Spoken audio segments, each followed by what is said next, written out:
Presbyterian English School, Kolasib, Yapo, Khawngaih, Advance Chirstmas, Khawngaih, Advance Chirstmas yung siya kasi result ko rin nga result ko siya ako na kan siya ang sawa ulang Advance Chirstmas yung siya so result ko siya Christmas urok na ni Christmas urok na Christmas kan urok doon ni so Christmas kan doon ni lo Christmas pa urok doon ni le cái này chỉ không cấp đấy một giai đoạn mò các program cần chân thay devotion không đủ đến cái đam giai cái song đòn này cái đam giai cái song mà cái đam giai devotion nó không rõ principal thứ tối sẽ đủ đến short speech sẽ đủ đến cái song suy đoán nha cái mà đam giai cái song mà. Let us thank God for giving us this wonderful moment. Today I would like to read out from the Bible verse, Romans chapter 12, verse 10. Love each other with genuine affection, and take delight in honoring each other. And the other Bible verse is Psalm 34, verse 8. Taste and see the Lord is good. Blessed is the one who takes refuge in Him. So let God bless us through His holy words. Let us pray. Gracious Heavenly Father, first of all, we thank you so much for giving us strength and ability to celebrate this Advance Chirstmas. Lord, we get together here to adore you, to praise you.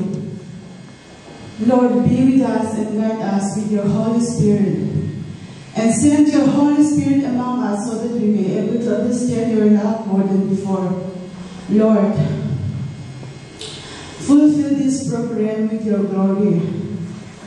I put it all His hands in Jesus' name. First, we will call on our respected principal to deliver his short speech.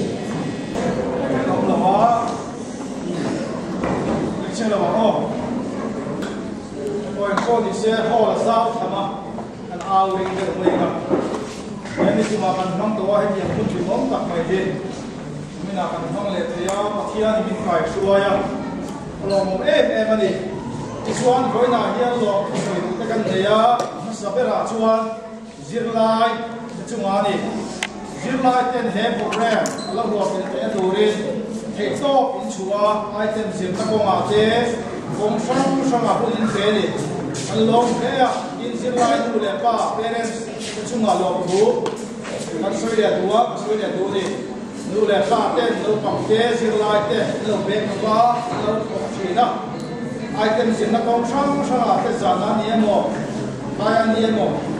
Yantiate, low, we are, the Kasule fire, that from Shama, along any. Then the people to my along there. When I hear the people there, I get some there. The local Suaya, the local China, and the Hun, some taxing to Fuena, Lokukan Swedoni. Suan, a decoration, taken Tia, and I hope taken training. Then the time to them when people can over, you can't have program back to here. In some in Siamani, to Vatuan Goina here. Kan Zavaya, kan Totana, kan Tohona Valin, going program, he can come here. Subachuan, Sirkitu there, Sirlite, Lepate, Chumalong, who can say to her. In Goina here, they can program he, video in Menakova Satu, Pulom Sama Chumakovan Lobe, he can say to her. Suane, the Voyun hit him the Hulania. Với đại hiện tu ngã là mình kịp bồi được cái đi, với những điểm nào cũng như vangin, kịp bồi á, cái tai muốn làm thế, cái làm chi bồi na làm chi, cái ngã cũng được đâu, những cái cái hướng trong anh làm chủ chỗ cần làm của cái đi, riêng em, mà có cần làm, hút của làm này, ô lệ, cái khan, với những hướng nào, cái hướng cần tham gia, cái con đi xe la. Kan Zavai Christmas de Ulhar Chibekule, Lome. Can you hear me? We will proceed, and now we will invite Sisano of class 5 to sing. Okay, now let us invite.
For the next item,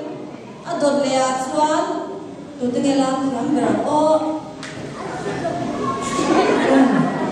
una chuan class 4 worship dance perform turing an songa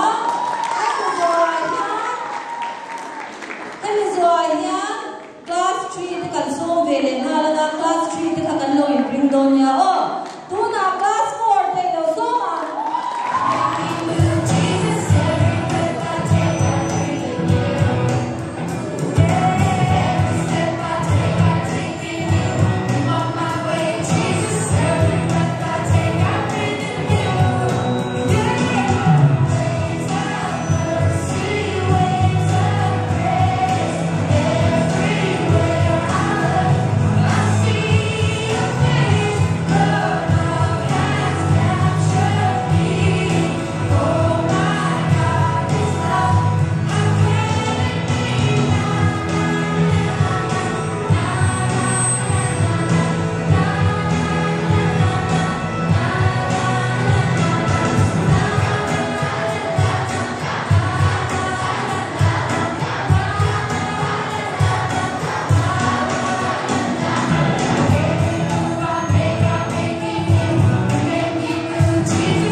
Class 4 dance crew te kan lo me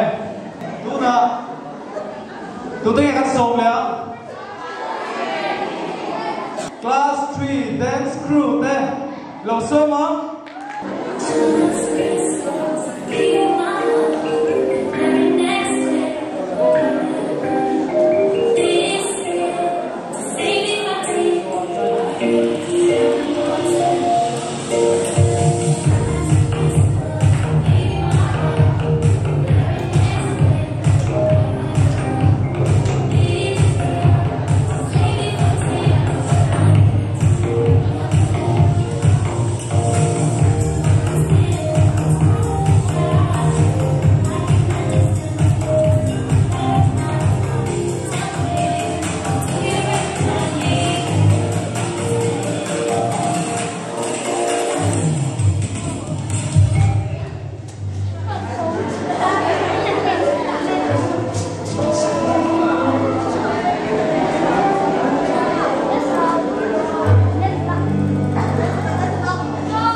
zir na hun te atam loga hun te takara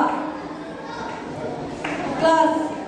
lian lam te class po sang lam te in now te zir dir cha te shata in chunga po lom thu kan soi ni tuna chuan no bang te chau hian lo zai thiam loga mo zir dir tu te po kan lo zai thiam ve ni chu super duet super duet Madam Mimi and Sarfaka lo có ai a phone sa in hẳn đã tới ule operator ho phan em Madam Mimi này zai lo ka zai na lam ro ka tia adu chia lo ba ro thama la u sun ne o mai ka lo sa lo ni Christmas present ta zirtim tu ten Christmas present ta le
kan lo me sa phakale madam mi class 8 ho kha lam tu khalawin ring mula class 8 ho anin buat sai zelama chon class 6 ho khalawin buat sai mula fancy dress kha ei tu na khan engri moni har sanate aron soya class 8 te po kha atopera lam tu ra anlo ibri na wa khan tu na ema involve sai na anlo la nei na wa tin class 6 fancy dress a po khan class 7 ne na in collaborate ka an du zo ka class 6 ne class 7 ka fancy dress in ti kop don ni chu mo one tu na chuan sari pwe soi ang kha cake cutting program kan ham phot anga cake cutting nei thu kha madam mari madam mari ni le principal hello madam ma thei madam ma thei le madam mari ni ka so kan ni pati kha chua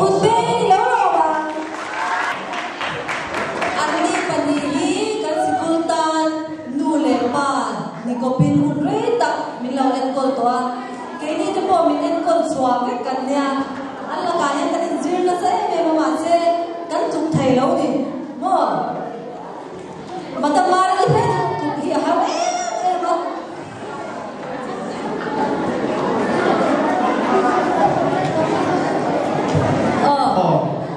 soi doi an nga chi na ma se re yo soi kan phal lo ma tu na mai ki lo pe ang ale hey với là kan school ka to berni ani do to tu ku mata chuan kan school ka to berni a hani thu cha ka nei tu chu Christmas day kum thar day kan mam do na kami hun chu song khani kanin pudon lo ba school a chuan amaro chu mani na inom na thewa te pathian thringin in hun te in manga kum thara tin kanin mukhom le tura pongai la chuanin kum thar le Christmas advance in chibe ke kole beta ma te ne na rawin ke kan katanga chimin huwa chuanin khata kan program chakan tu to to nya ke kan katanga anin paranga ya patihian anin parveve ma chuan pui ku ten ke kan ron le mai do le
mangte o mangte te no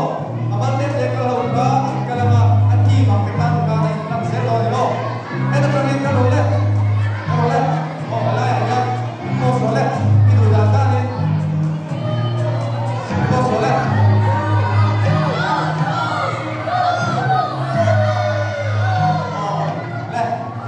tu data ni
It's time to sing your song.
creative in the Tiaman talented man Sumapo and Lomani. Do not one class 3 Jangin musical instrument. Can song on oh, class 3 day musical instrument to read of Soman. Good day,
ya chuan zirlai kan ni dang lawa ma ro chu class ina hian exam te kan nei thina chunga chuan mani class chewa pakhat nga panina pathum na te kan on thin tro voi ni ya hian chung mi te chu kan tu sak deu big don ani tu man thil lo tur kan program comparatan chuan give exchange kan te don ni ko la hian class ina cha pakhat na panina pathum na on tok te jin kha lo kan chuak sela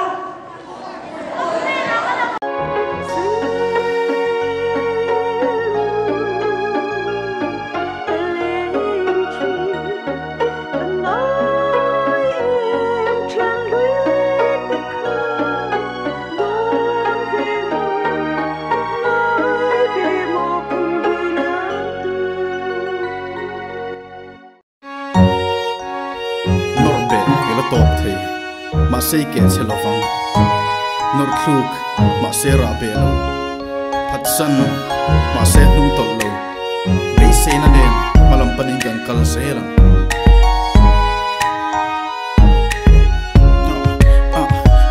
thal pa ta lo me mangai na hun mi thlen tir anei lo te pai ni thin zi ai en tir classic bo rock kan hlim le ta thin ur na pai thlang zang thima re ta kor thar nen lengang zayam sound check sport and hello vek joy khom le thla tura chua te ka chake coffee night le kon chei moi takte tun chung chu tran pui ngai ta tang mangai na tel lo hau sak na atlo inu le pa bo mangai la rem thanga angkhan kanu I mangai na ka tuar solo yega hey chu I tan chok in hau na ode lo man nui ria chang se I hlim na tura piang chu ka ti sakang che hold hands le ma kiss le adang te mangai na ne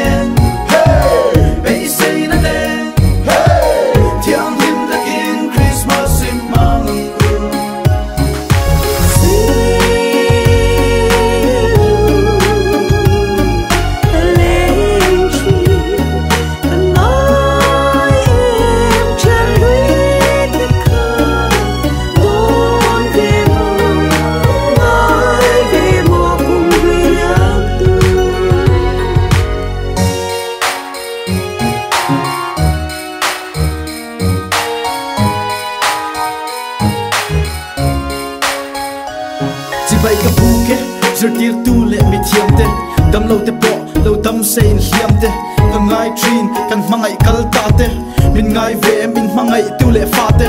rui lo ngai ost la te atura na e kan riat pui sa che chungla minit trong try na angai kha e siam tu fucking lama I put rin na thlaang lam pui ya har sa ne na pom chuakin I ban ka parla ko vel lom nan la local tin begin dar angin ringla ti het la I rinna ma mai na ne hey pay say na ne hey tiang lim takin Christmas in mamang